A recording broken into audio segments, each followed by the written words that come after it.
Picture a field in 1300 England.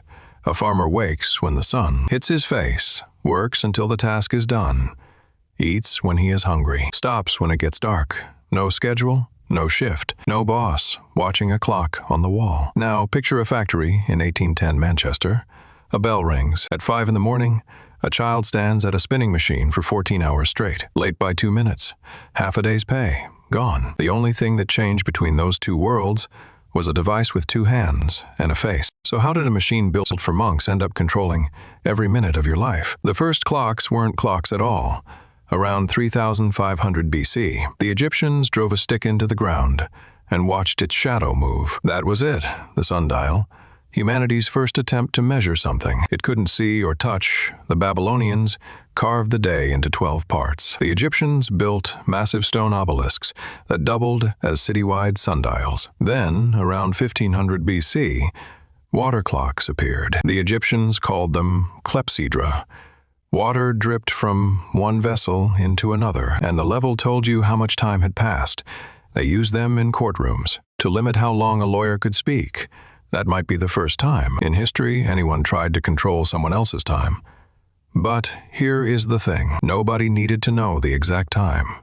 Farmers worked by the sun. Markets opened when sellers showed up. Courts met when the judge arrived. A day wasn't divided into hours. It was divided into tasks. You milked the goat. You plowed the field. You ate. You slept. Time was loose, flexible, human.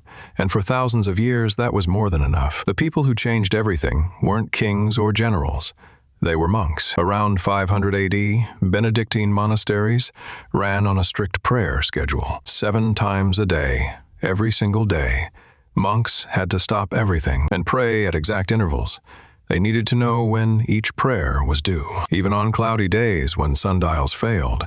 So they built water clocks. Then mechanical bells. Then, by the 1300s, the first mechanical clocks appeared in European cathedrals. These weren't personal devices. They were massive iron machines bolted to church towers. They didn't even have faces or hands. They just rang bells. The entire town heard them. For the first time in history, everyone in a village shared the same time. Nobody asked for this. Nobody voted on it. The church imposed it, and everyone adjusted. The clock was born as a religious tool. It carried that authority into everything it touched. Then the factories arrived. In the 1700s, something broke. The Industrial Revolution didn't just change what people made. It changed how people existed. Factory owners faced a problem. You can't run a mill with 200 workers. If everyone shows up whenever they feel like it, you need synchronized start times. You need shifts. You need a clock on the wall. So the clock moved from the church tower to the factory floor. And this is where it gets ugly. Factory owners didn't just use clocks to organize work. They used them to steal time. In mills across northern England, owners were caught moving the clock hands forward in the morning and backward in the evening. Workers had no watches. They couldn't prove anything. They just worked longer hours for the same pay. Children as young as 7 stood at machines for 14 hours, timed by a clock. They couldn't even read. If a child fell asleep at the loom, the overseer hit them, not because the work demanded it, because the clock said they still had 4 hours left. The concept of being late didn't exist before the factory. Neither did overtime. The clock invented both. One mill in Lancashire published a rule book with 17 different time offenses. Singing during work cost a shilling. Opening a window without permission cost 2. Being 1 minute late cost a full hour's wages. The clock didn't free anyone. It built a prison without walls. In 1656, a Dutch scientist named Christian Huygens changed everything. He built the first pendulum clock. It was accurate to within 15 seconds, per Dalton Yee. Before Huygens, the best clocks drifted by 15 minutes. His invention made precise timekeeping possible for the first time in human history. And that precision is exactly what made the factory system work. Without it, you couldn't synchronize shifts across a city. You couldn't run train schedules. You couldn't dock a worker's pay for being 3 minutes late if your clock was already 20 minutes off. Here is the irony. Huygens didn't build it for factories. He built it for astronomy. He wanted to track the stars. He wanted to measure the orbits of Jupiter's moons. But factory owners looked at that swinging pendulum and saw something completely different, a tool for measuring human labor down to the minute.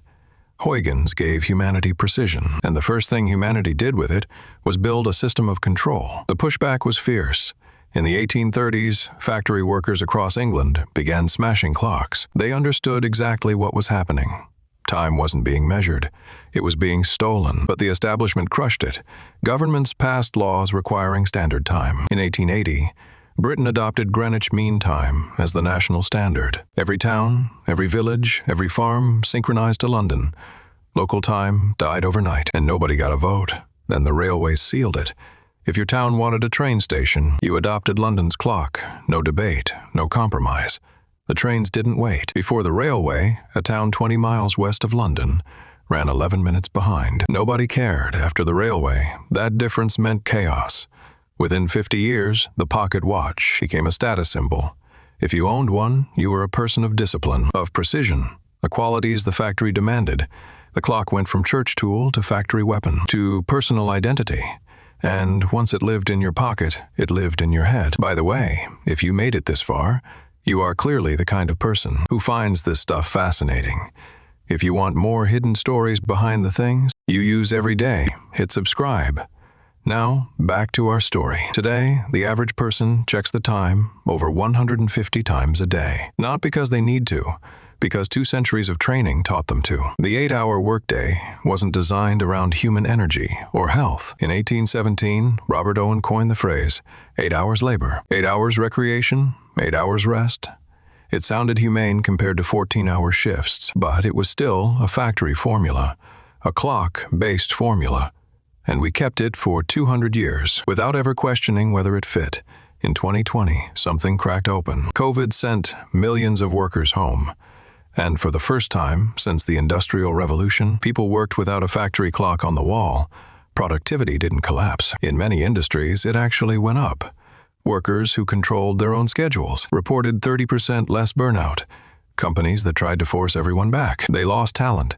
A 9-to-5 wasn't natural. It was inherited. And when the clock disappeared from the office wall, people didn't fall apart. They started working the way humans worked for thousands of years before the factory came along. By task, by energy, by daylight. Think about the language we use every day. We spend time, we waste it, we save it, we talk about time exactly like it is money. That is not an accident. That is the factory clock still talking. 2 centuries later, there is a name for what the clock did to us: time discipline. Historian Ep Thompson wrote about it in 1967.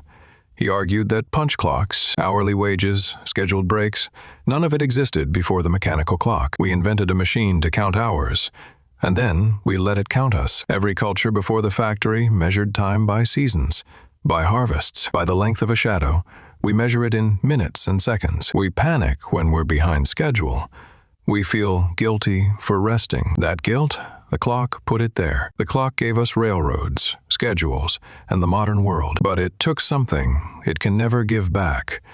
The feeling that your time actually belongs to you. If this one got you, wait until you hear what people did before shoes existed. The answer involves parasites, social class, and a death toll you won't expect. Hit subscribe so you don't miss it.